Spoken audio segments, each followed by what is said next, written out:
Dr. Midgard said he could see Amy soon. Her room number was 156. She was just a short walk away. The doc also promised to do a pregnancy test. Shane shook his head at the doctor, silently telling him the test was a waste of time. Amy wasn't pregnant.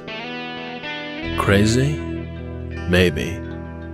After all, she had conversations with his sister's ghost and imaginary men. But she wasn't pregnant. Was she?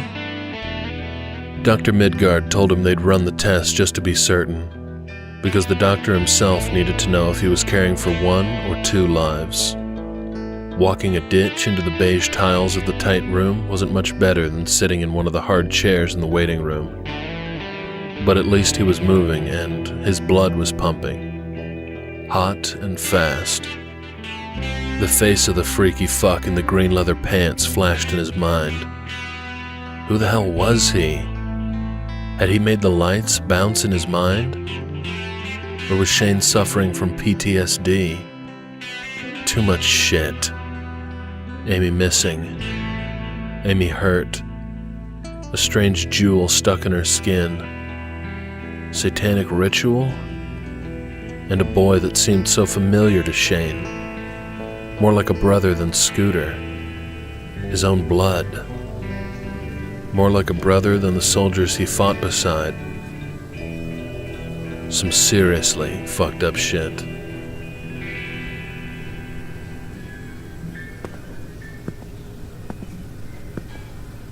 I should have never took that job in Pecos. I should have found a job here. Could have been a mechanic or something. Anything. Could have worked for the highway. I could have picked up dead chickens at the Velez farms. Should have been around more often. Don't do this. Don't take the path of self-blame. None of this was your fault. She needed me here and I wasn't around. Shane stared blankly at the dimmed Coca-Cola machine, fingers flexing. I want to know who the hell he was and why the fuck he was stalking her. I'm going to play devil's advocate and suggest maybe that guy wasn't talking all bullshit. He did bring Amy out of the woods, and Was Atticus a good fuck, sweetheart? I didn't fuck him, but I was with him and we saw some freaky shit.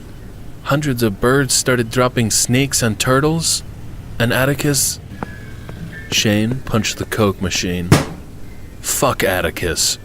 Don't even use that name in front of me. Amy needs you. Let's just go see her. She doesn't need me. She needs someone to hold her hand and tell her everything is going to be all right. And that's not me. I just can't do that right now. None of us want to go in there and see her broken body. We all want to find the deranged creep who's responsible. But Amy is what's most important right now, and she needs us to keep it fucking together. She jabbed a finger into his chest.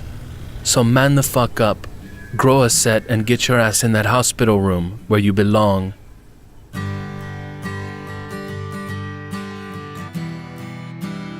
Visions flipped through Shane's mind like an old-fashioned slideshow. Amy beneath him, writhing with pleasure as he made sweet love to her. Birch and him on bikes, speeding down the trail surrounding Sacred Oaks. His vision blurred.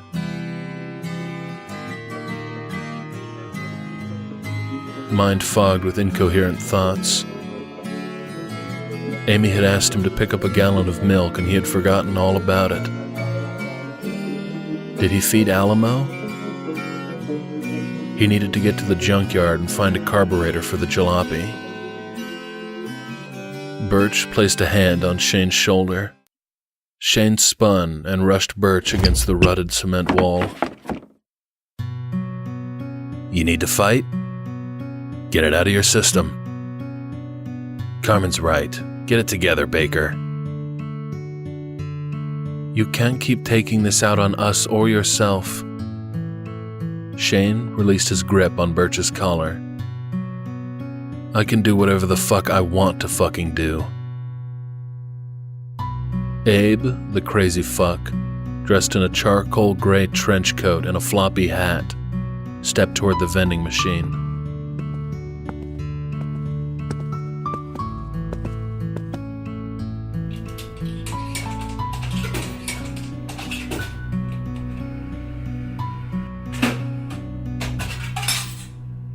That there beast finally caught up to her, eh? I guess you heard about all this through some talking bush or puddle of mud shit. You heard what happened to Amy?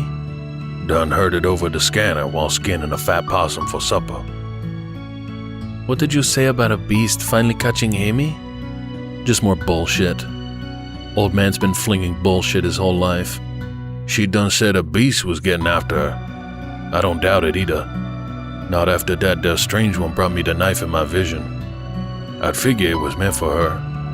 I figured right too, didn't I? He turned to mosey out the way he'd come.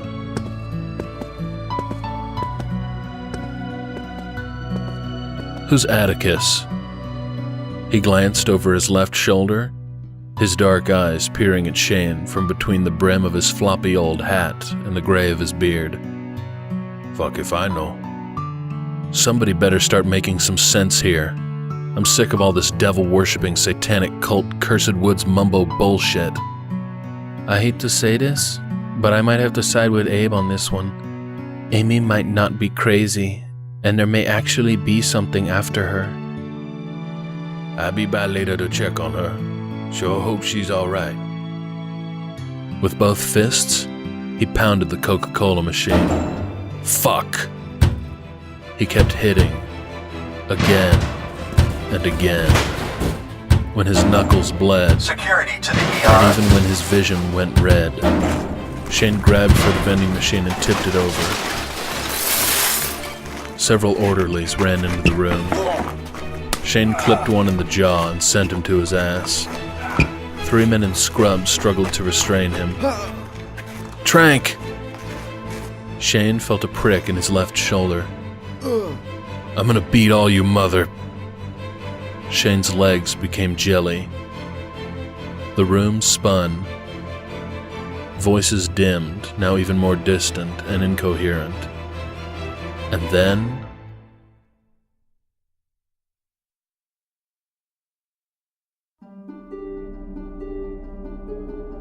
Isaac lay sprawled on the floor of his master chamber, wide jungle leaves beneath him. Dozens of exotic jungle trees and bushes surrounded the edges of the room. Had it not been for his hellion offspring, he would surely have died and rotted in the woods. And his mate would have died shortly after.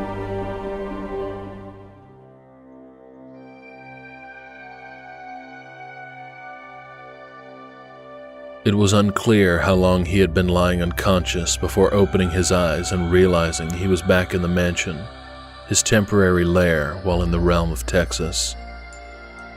Texas, forsaken refuge of wretched mortals. Galmoria had promised to make him king of the beasts, giving him domination over all realms and all the Zodiac tribes. He would reign with pride and serve his mother well. But this land called Texas was a prick in his thumb. An insignificant realm littered with imbecilic and primitive human peoples. Once he found and recovered his twin, he would leave this place. But not before devouring the paladin that scorched him. He needed little more than to feed and bed his Lynn. But where was she? With Amy's people? Galmoria had informed him of Amy's habits, where she worked, how old she was, where she lived, and who she fucked. Was Lynn with Amy's mate? Isaac's head lolled. A low rumble vibrated from deep within. If the man tainted Lynn, he would skin the male alive and chew on his bones. A pungent scent of burnt flesh mixed with sweet acai permeated the room. Air squeezed from his lungs in shallow gasps. He coughed and choked. Chunks of half-digested deer spilled onto the foliage. Whatever had attacked him had wielded cosmic flames like nothing he'd ever encountered. The fires of his assailant made the holy flames of angels cool in comparison. Geminis were of the strongest among the tribes, but Isaac had been reduced to a crisp shell by a single strike. He could stand and he could walk, but his essence felt sapped. The energy strained to mend his ruined body. He was as weak as a mortal man. Now, in his current state, even a gunshot to the gut would put him down just as it would a doe. Master Isaac, you have awoken. She glided closer, but he shot a hand out. At bay. I need no assistance. Yes, Master. Isaac struggled, writhing and squirming, and managed to rise to a standing position. Craning his neck, he exhaled loudly. You did well. If it hadn't been for Ira's cunning illusion, then his mate would certainly be dead, or at the very least, critically wounded.